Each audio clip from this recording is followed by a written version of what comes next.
Marami tayong ayuda for today's video mga sis Brad na galing sa DSWD, kaya tingnan natin kung ano ito. Pero bago tayo mag-proceed doon mga sis Brad sa ating mga ayuda, kahapon pala pagdating ni Papa Jason galing ng trabaho ay niyaya niya ako, bumili daw kami ng ulam dahil wala talaga kaming mauulam dito sa bahay. Kaya pagdating namin dito sa isdaan ay namimili agad kami ng isda. Maraming mga murang isda mga sis Brad, kaya lang ayaw naman ng mga bata kainin. Lalo na yung tulingan mga sis Brad, ewan ko nagsawa na siguro yung mga bata na kumain ng tulingan dahil nung isang araw nagpaksiw ako ng tulingan ay hindi talaga nila kinain. Ako lang talaga kumain mga sis Brad. Si Papa Jason hindi na talaga pinapansin yung tulingan, siguro talaga nagsawa na talaga siguro sila. Sa araw-araw ba naman na isda lagi ang aming ulam. Si Inday nagturo ng bangos dahil gusto niya na nung inihaw na bangos. At paglingon nga namin sa aming likuran may nagtitinda ng pusit, kaya sabi ni Inday bili daw kami ng pusit dahil paborito talaga nila ni Kuya Kyle itong pusit, lalo na yung adobo. At yun lang talaga kami binili mga sis Brad, yung pusit. Tapos niyaya na ako ni Papa Jason na pumunta daw kami doon sa mga frozen dahil na-miss na daw talaga kumain ng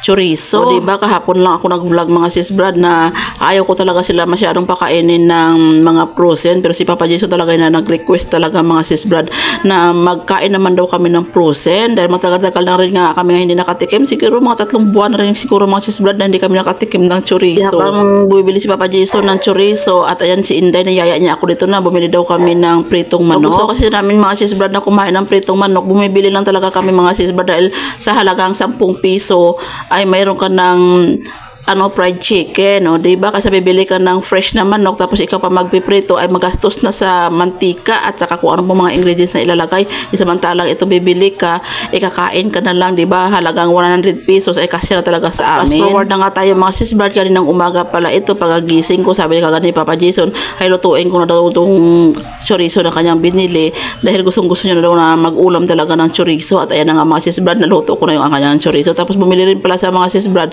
ng embutido. Sabi ko nga sa embutido ay lang sana namin steam, kaya lang sabi niya iprito lang daw namin, pero nagsisi sa mga sis Brad na pinarito namin itong embutido dahil sabi niya mas masarap to talaga kapag in-steam lang dahil itong prito ay parang matigas talaga siya. Hindi mo na talaga malasahan yung embutido dahil sa prito nga. At maya-maya na rin mga sis Brad, tapos ko magluto at ayan nagsimula na ako maglagay ng mga pagkain sa baonan ni Kuya Kyle at saka ni Papa Jason. Oo, dalawa na estudyante ko ngayon mga sis Brad dahil si Kuya Kyle ay may summer class ngayong araw na ito mga sis Brad nagsimula. Bali 3 weeks pala yung summer class ni Kuya Kyle mga sis Brad, kaya tuwing umaga mga sis Brad dalawa talaga ang aking estudyante ngayon. Dalawa na ang pinagbabalot ko ng pagkain. Dahil sabi nga ni teacher mga sis Brad na pabaunan lang daw sila ni Kuya Kyle. Half day lang din naman ang klase, pero sabi ni teacher pabaunan lang daw sila ng kanin para hindi sila magutuman. Dahil 7 to 12 o'clock yung kanilang klase mga sis Brad, kaya kailangan talaga na pabaunan sila, doon na sila mananghalian dahil alas 12 ka talaga ang kanilang uwi. Kaya na nga yung bag ni Kuya Kyle mga sis Brad, nilalagay ko na yung kanyang baonan, tapos si Papa Jason siya na lang bahala maglagay ng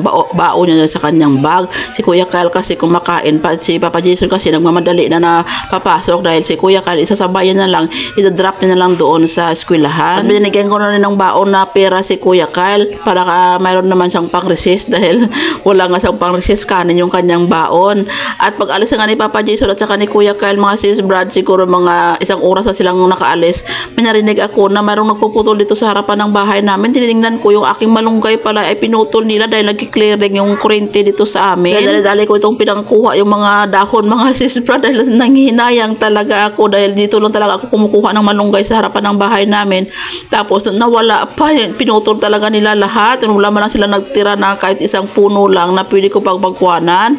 Kaya sabi ko kunin ko tong mga dahon at ilalagay ko lang sa ref para kahit paano kung magluto ako ng gulay mayroon akong may malunggay ako makukuha dun sa loob ng ref. Ewan ko lang kung ilang araw kaya itong tatagal tong aking malunggay na ito. At ayun na nga, pinasok ko na sa aking ref na walang laman mga sis Brad, puro tubig ang laman niya. After mga sis Brad may ilagay yung ating malunggay sa ref ay naligo na rin pala ako niyan at pumunta dito sa aming barangay. Dahil nga mayroong ipamigay yung DSWD na food pack. After ko makakuha ng claim stub mga sis Brad ay pumunta muna ako dito sa tindahan ni nanay dahil nakita ko super dami talaga ng tao na nakatambay dito.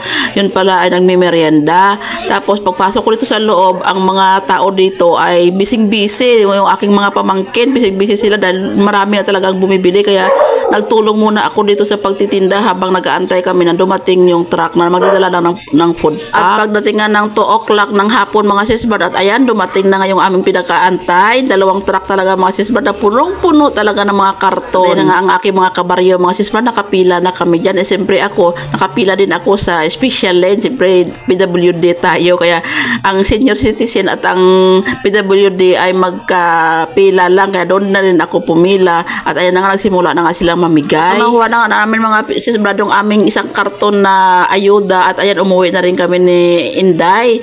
At pagdating dito sa bahay, mag-unboxing tayo mga sisbard ng ating ayuda. At ayan na nga mga sisbard ang laman ng aming karton na yon. Mayroong 2 balot na bigas, tapos mayroong kape, mayroong Energin, tapos may mga dilata. Sabi nga ni Inday, pang mayaman daw, o tanggap namin. Kaya mayaman na kami ngayon dahil may mga grocery kami.